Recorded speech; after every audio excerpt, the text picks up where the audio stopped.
Ia tersentak terdampar di tepi jurang bercahaya biru mistis.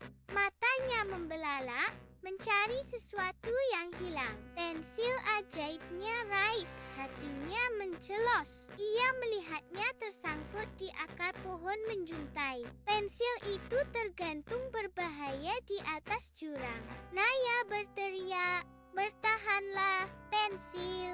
Kabut tebal menyelimuti seberang jurang. Sosok pria tua berjubah muncul dari kabut.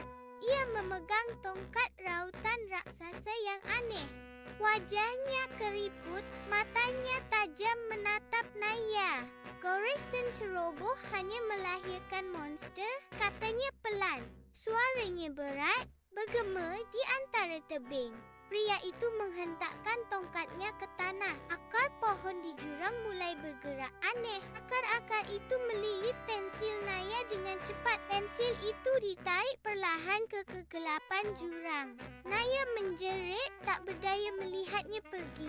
Tiba-tiba, suara geraman dari belakang Naya. Miko bayangan, kucing tinta, muncul dari hutan. Ia kini seukuran serigala besar dan menakutkan. Mata Miko merah menyala penuh amarah. Tubuhnya memancarkan aura tinta yang gelap. Naya terdesak mundur, mendekati tepi jurang.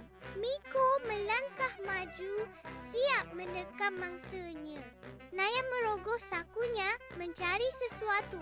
Ia menemukan sebatang arang biasa yang kecil. Dengan panik, ia mulai menggambar di udara. Goresan arang membentuk perisai transparan. Perisai itu tampak rapuh, tidak meyakinkan. Miko bayangan menerkam dengan raungan buas. Cakar tintanya menghantam perisai Naya. Perisai transparan itu retak seketika, pecah berkeping. Arang biasa tak sekuat pensil ajaibnya. Naya terlempar ke belakang, nyaris jatuh. Miko bersiap menerkam lagi, lebih ganas. Pria tua di seberang jurang mengamati tegang. Ia mengangkat tongkat rautannya tinggi-tinggi. Sebuah cahaya biru memancar dari ujungnya. Naya terengah-engah, terjebak di tepi. Miko melompat, bayangan tinta menyelimuti Naya. Naya menutup mata,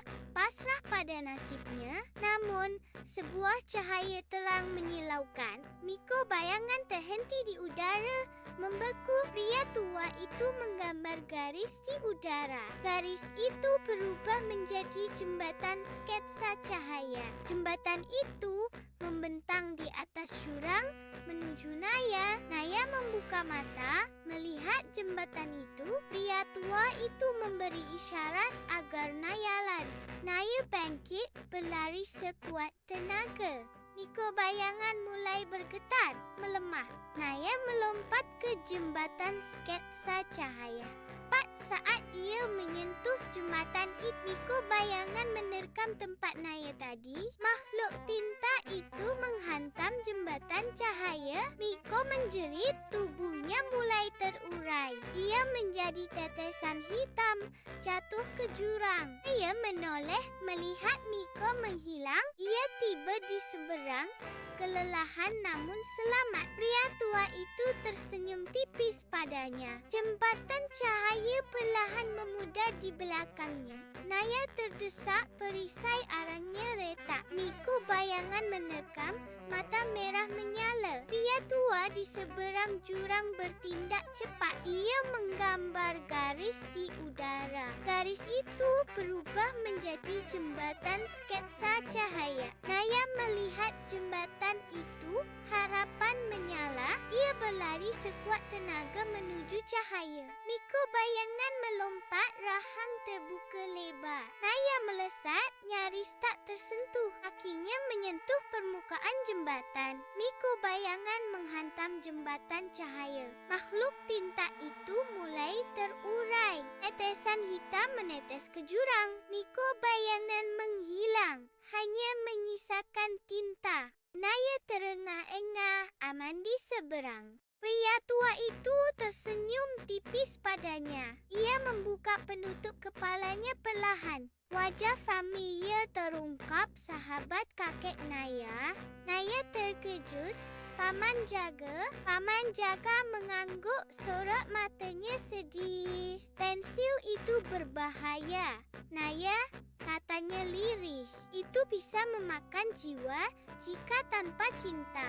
Naya menatap jurang, hatinya mencelos. Kini ia telah jatuh ke bawah. Paman Jaga mengeluarkan sebuah buku.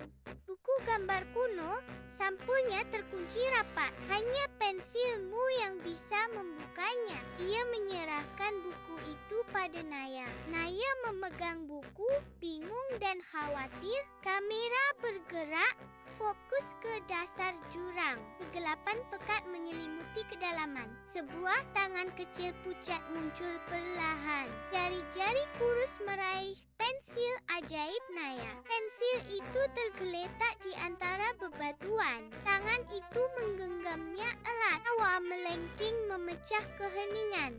Suara itu bergema dari kegelapan jurang. Naya merinding, menatap ke bawah. Ribuan mata merah menyala serentak. Titik-titik cahaya mengerikan di dasar. Mata-mata itu menatap lurus ke arah Naya. Naya mundur selangkah. Ketakutan melanda. Paman Jaga menatap jurang dengan cemas. Naya berbisik, suaranya bergetar. Apa yang sebenarnya ada di bawah sana? Mata merah itu berkedip-kedip perlahan. Tawa melengking kembali terdengar. Kegelapan jurang semakin pekat. Naya merasakan hawa dingin menusuk. Paman Jaga memegang bahu Naya. Wajahnya menunjukkan keputusasaan. Mata Naya terpaku pada jurang. Pertanyaan itu menggantung di udara. Layar perlahan menjadi gelap total. Suasana mencekam menyelimuti mereka berdua. Angin dingin berdesir dari kedalaman jurang. Naya mencengkeram buku kuno di tangannya. Paman Jaga menghela napas berat. Misteri jurang kini semakin dalam. Kegelapan menelan segalanya.